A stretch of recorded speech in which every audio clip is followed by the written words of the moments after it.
Welcome to our YouTube channel dedicated to embedded electronics. Open Programming. Bienvenue sur notre chaîne YouTube dédiée à l'électronique embarquée. Les amis, c'est grâce à vous que cette chaîne existe et continue d'exister. S'il vous plaît, abonnez-vous, aimez nos vidéos et partagez la chaîne. Les lampes sont allumées par Bluetooth via un téléphone mais aussi avec une télécommande infrarouge. N'hésitez pas de suivre la vidéo sur l'utilisation de la télécommande infrarouge.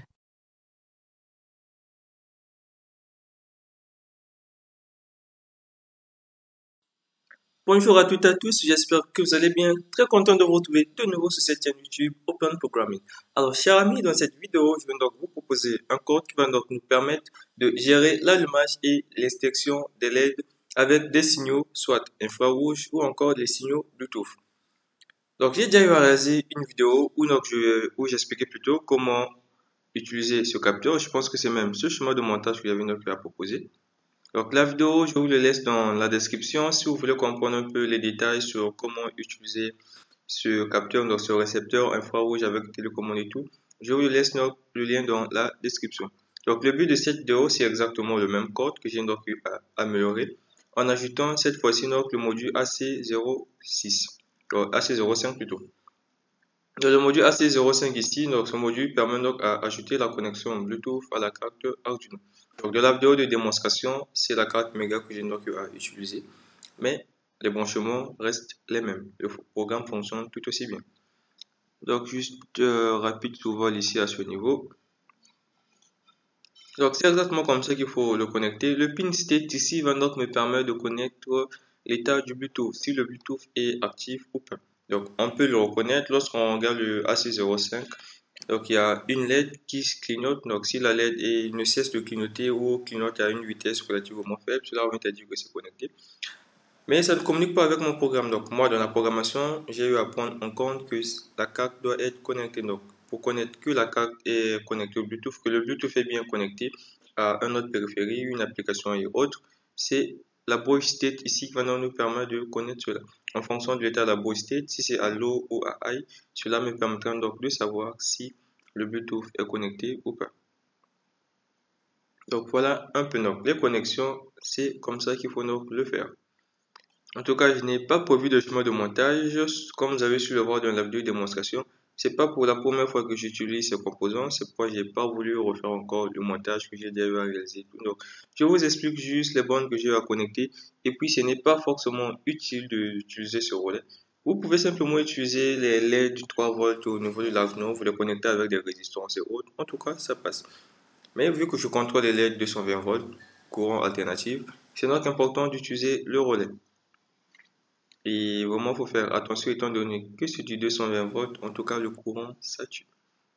Donc il y a ce relais que j'ai utilisé et pour la démonstration, c'est ça que j'ai donc pu apprendre. C'est exactement le même capteur, hein. Ici, c'est sur un circuit en tout cas, c'est bon, c'est mieux comme ça.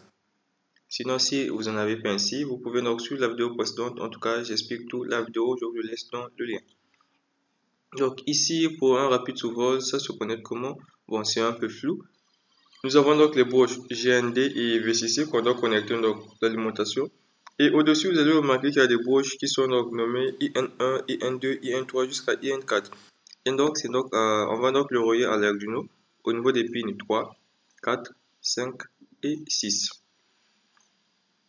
Donc, en ce qui concerne aussi le module AC05, il y a des vidéos que j'ai donc réalisées sur ça. Tout ça, je vous le laisse dans la description. N'hésitez vraiment, s'il vous plaît, de regarder les vidéos.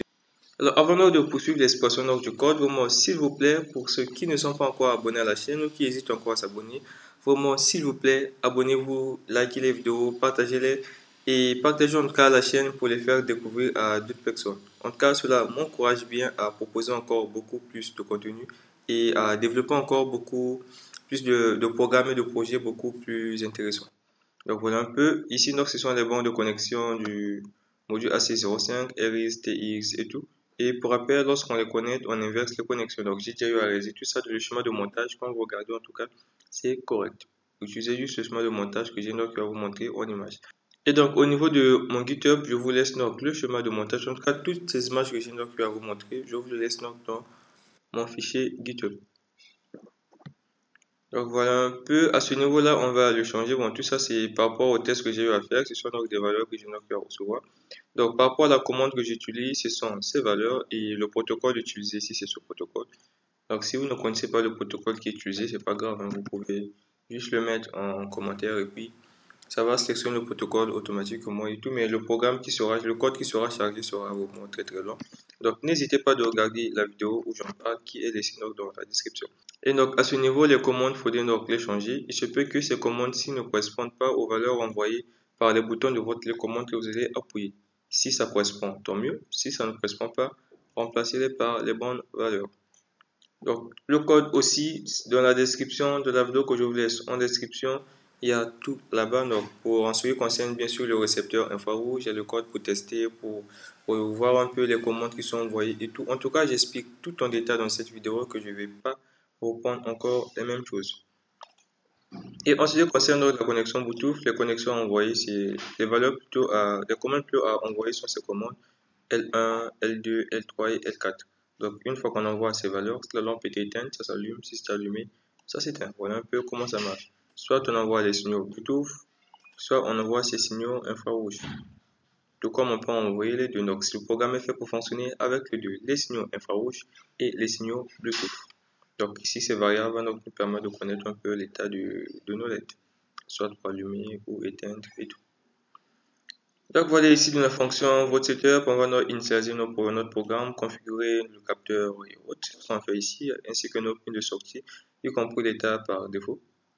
Donc moi dans le module relais que j'utilise, lorsque j'envoie un signal positif, ça s'éteint, et lorsque j'envoie un signal négatif, ça s'allume. Je pense que je l'ai configuré un peu tout en haut si je ne me trompe pas.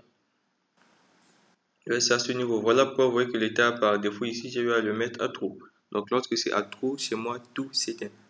Et quand c'est à false, tout s'allume. Donc voilà un peu, vous pouvez donc changer l'état par défaut des LED à ce niveau, en le mettant simplement à false. Donc dans la fonction votre qu'est-ce qu'on fait? À ce niveau, on va donc vérifier. Donc c'est à ce niveau-là. La fonction du char d'ici va donc se mettre là à lire le pin state de notre module AC05. Si ça renvoie true, c'est que le Bluetooth est connecté. Au cas contraire, ça va donc envoyer false. Donc à ce niveau, on va donc vérifier et traiter donc les signaux Bluetooth au-dessus et mettre à jour l'état de nos lampes en faisant donc appel à cette fonction. Et tout en bas ici, on va donc vérifier si on reçoit donc des signaux infrarouges.